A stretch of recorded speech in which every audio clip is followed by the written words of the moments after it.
ಜಾತಿ ವರದಿಯನ್ನ ಟೀಕಿಸಿದ್ದ ಎಚ್.ಡಿ. ಕುಮಾರಸ್ವಾಮಿ ಅವರಿಗೆ ಕೌಂಟರ್ ಅಟ್ಯಾಕ್ ಮಾಡಿದ್ದಾರೆ ಮಧು ಬಂಗಾರಪ್ಪ. ಕುಮಾರಸ್ವಾಮಿ ಅವರ ವಿರುದ್ಧ ಕಿಡಿಕಾರಿದ್ದಾರೆ ಸಚಿವ ಮಧು ಬಂಗಾರಪ್ಪ.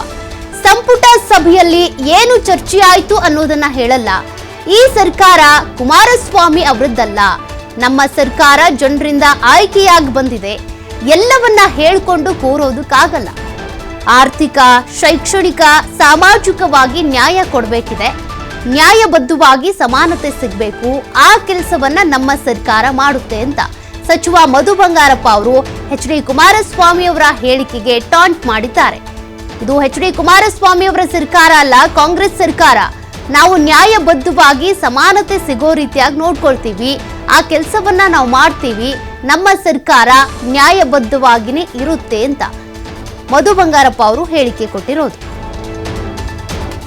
ಮಾಡ್ಬೇಕಾದ್ರೆ ಅವ್ರ ಕನ್ಸೆಂಟ್ ತಗೊಂಡು ಒಂದು ಕಾನೂನು ಬದಲಾವಣೆ ಆಗ್ಬೇಕಾದ್ರೆ ಕೆಲವರಿಗೆ ತೊಂದರೆ ಆಗುತ್ತೆ, ಕೆಲವ್ರಿಗೆ ಅನುಕೂಲ ಆಗುತ್ತೆ. ಇದೆಲ್ಲ ಮಾಡಿದಾಗ ಅದನ್ನ ವಯಾ ಮೀಡಿಯಾ ಮಾಡಬೇಕು. ಟೋಟಲಿ ಯಾರಿಗೂ ಜಾಸ್ತಿ ತೊಂದರೆ ಆಗದೆ ಇರತಕ್ಕಂಥ ರೀತಿಯಲ್ಲಿ ನೀವು ಮಾಡಬೇಕು. ಅದು ನನ್ನ ಡ್ಯೂಟಿ ಆಗ್ತದೆ. ಅದನ್ನು ನಾನು ಮಾಡಿದ್ದೀನಿ. ಬೇರೆಯವ್ರು ಏನು ಹೇಳ್ತಾರೆ ಉತ್ತರ ಕೊಡೋದಕ್ಕೆ ಆಗೋದಿಲ್ಲ.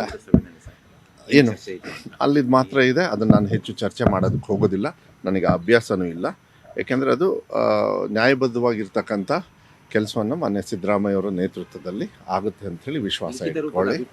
ನಾನು ಜಾಸ್ತಿ ಏನು ಇದ್ರ ಬಗ್ಗೆ ನಾನು ಏನು ಹೇಳೋದಕ್ಕೆ ಹೋಗೋದಿಲ್ಲ. ಅವ್ರು ಏನು ಡೈರೆಕ್ಷನ್ಸ್ ಕೊಟ್ಟಿದ್ದಾರೆ, ನಮಗೆ ಏನು ಫ್ರೀಡಮ್ ಕೊಟ್ಟಿದ್ದಾರೆ ಅವ್ರಿಗೆ ಹೇಳಲಿಕ್ಕೆ, ಅದನ್ನು ನಾವು ಯಾವುದೇ ಸಂದರ್ಭ ಅಲ್ಲ.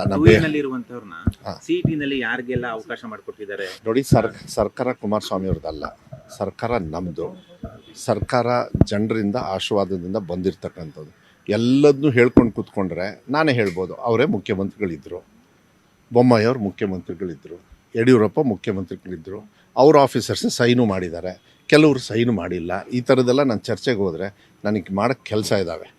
ಈಗ ಏನು ಆರ್ಥಿಕವಾಗಿ, ಶೈಕ್ಷಣಿಕವಾಗಿ ನ್ಯಾಯವನ್ನು ಕೊಡ್ತಕ್ಕಂಥದ್ದು ಚಿಂತನೆಯನ್ನು ಮಾನ್ಯ ಸಿದ್ದರಾಮಯ್ಯವ್ರು ಶುರು ಮಾಡಿದರು. ಅದು ಆಗಬೇಕು ಅನ್ನೋದು ನನ್ನ ಆಸೆ. ಸೊ ನಾನು ಏನೇ ತೀರ್ಮಾನ ಮಾಡಬೇಕಾದ್ರೆ ಅವ್ರ ಕನ್ಸೆಂಟ್ ತೊಗೊಂಡು ಒಂದು ಕಾನೂನು ಬದಲಾವಣೆ ಆಗಬೇಕಾದ್ರೆ ಕೆಲವರಿಗೆ ತೊಂದರೆ ಆಗುತ್ತೆ, ಕೆಲವ್ರಿಗೆ ಅನುಕೂಲ ಆಗುತ್ತೆ. ಇದೆಲ್ಲ ಮಾಡಿದಾಗ ಅದನ್ನ ವಯಾ ಮೀಡಿಯಾ ಮಾಡಬೇಕು. ಟೋಟಲಿ ಯಾರಿಗೂ ಜಾಸ್ತಿ ತೊಂದರೆ ಆಗದೆ